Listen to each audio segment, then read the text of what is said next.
इंशाअल्लाह ताला आज से हम नून साकिना और तनवीन के रूल्स स्टार्ट करेंगे। इसमें कम्प्लीटली नून साकिना और तनवीन के रूल्स विद एग्जांपल्स आपको टीच किए जाएंगे। सबसे पहले तो आप समझिए कि नून साकिना और तनवीन क्या होते हैं। आपके सामने यहाँ पिंक कलर में नून मेंशन है और इसके ऊपर एक साइन है जिसको कहते हैं जज्म और सुकून साइन। ये साइन जिस भी लेटर पे आता है उस लेटर को कहते हैं साकिना। अगर बा पे आएगा तो बा को कहेंगे बा साकिना, ता पे आएगा तो ता को कहेंगे ता साकिना, नून पर आएगा तो नून को कहेंगे नून साकिना। तो नून साकिना के ही रूल्स आज हम पढ़ने जा रहे हैं कि जब भी कुरान पाक में आपको नून नज़र आए और उस नून पर आपको ये सुकून वाला साइन नज़र आए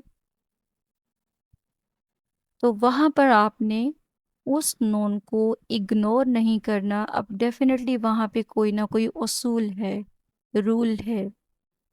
तो नून साकिना किस नून को कहते हैं? जिस नून पे ये सुकून या जज्म वाला साइन होगा। कुरान पाक में बहुत से नून आएंगे तिलावत में। किसी नून पर ज़बर होगी, ज़ेर होगी, पेश होगी, फतहा, कसरा, दम्मा, दो ज़बर, दो ज़ेर, दो पेश होंगे। लेकिन हम बात कर रहे हैं उस नून की जिस नून पे ये सुकून वाला साइन होगा। और तनवीन, तनवीन किसे कहते हैं? दो ज़बर, दो ज़ेर, दो पेश, इनका जो मजमूआ है, यानी इनको तीनों साइंस को इकट्ठा एक नाम दिया गया है, उसको कहते हैं तनवीन। ठीक है, नून साकिना और तनवीन। नून साकिना वो नून जिस पे सुकून का साइन हो, तनवीन कहते हैं दो ज़बर, दो ज़ेर, दो पेश, फतहताइन, कसरताइन, दम्मताइन इन अरबिक। दो ज़बर हमेशा हर्फ के ऊपर होते हैं, लेटर के ऊपर होते हैं, दो ज़ेर लेटर के नीचे होते हैं और दो पेश लेटर के ऊपर होते हैं। चले आगे चलते हैं। सबसे पहले तो आप देखिए कि जब भी कुरान पाक में नून साकिना आएगा या तनवीन आएगी, अब जब मैं तनवीन का वर्ड यूज़ करूँगी तो आपको पता होना चाहिए इसका क्या मतलब है। दो ज़बर, दो ज़ेर, दो पेश की बात हो रही है। तो जब भी आप कुरान पाक में नून देखेंगे सुकून साइन के साथ, और या अगर आपको दो ज़बर नज़र आते हैं, दो ज़ेर नज़र आते हैं, दो पेश नज़र आते हैं किसी भी लेटर पे, तो इन चार उसूलों में से कोई एक उसूल हो रहा है। इन 4 रूल्स में से कोई एक रूल तो वहाँ पर मस्ट है। यानी अगर आप नून साकिना देखते हैं कुरान पाक में तो उस नून साकिना पर इन 4 रूल्स में से कोई एक रूल तो लाजिम है।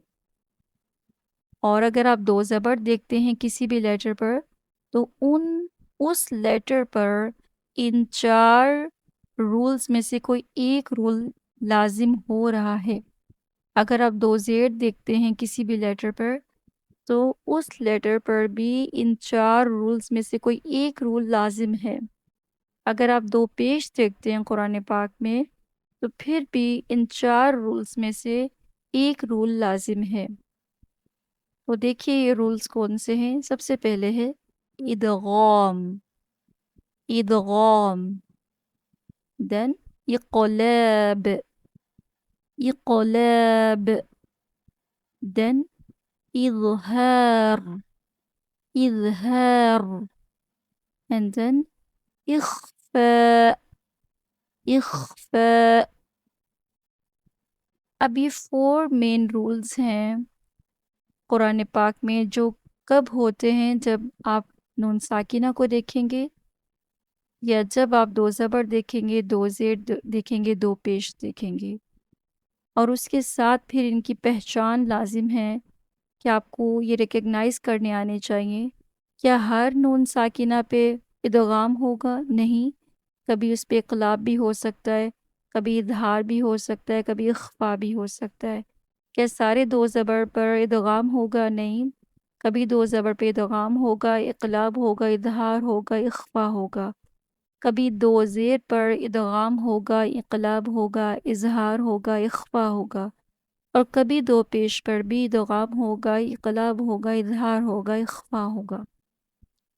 تو سب سے پہلے تو آپ ان نیمز کو زبانی یاد کر لیں سو دیٹ آپ کسی بھی وقت قرآن پاک میں یہ رول آتا ہے تو آپ کو سب سے پہلے یہ پتہ ہونا چاہیے کہ نون ساکن اور تنوین کے جو 4 رولز ہیں ان کے نیمز ہیں کیا۔ اب ان 4 رولز میں سے صرف ایک رول ایسا ہے جس کے آگے 2 ٹائپس کہہ لیں، 2 کیٹاگریز کہہ لیں، 2 قسمیں کہہ لیں، یعنی آگے اس کو مزید ڈیوائڈ کیا گیا ہے۔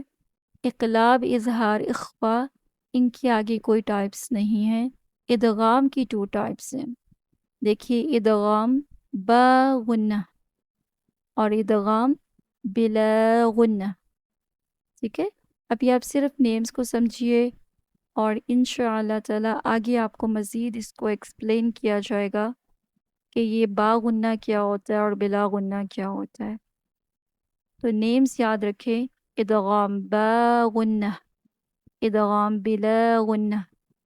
نون ساکنہ اور تنوین کے 4 رولز ہیں، ادغام، اقلاب، اظہار، اخفا، اور ان میں سے بھی ادغام کے آگے 2 ٹائپس ہیں، ادغام با غنہ، ادغام بلا غنہ۔ آج کے لیے اتنا ہی کافی ہے۔ نیکسٹ لیسن میں انشاءاللہ تعالیٰ آپ کو ادغام کی ڈیٹیلز بتائی جائیں گی۔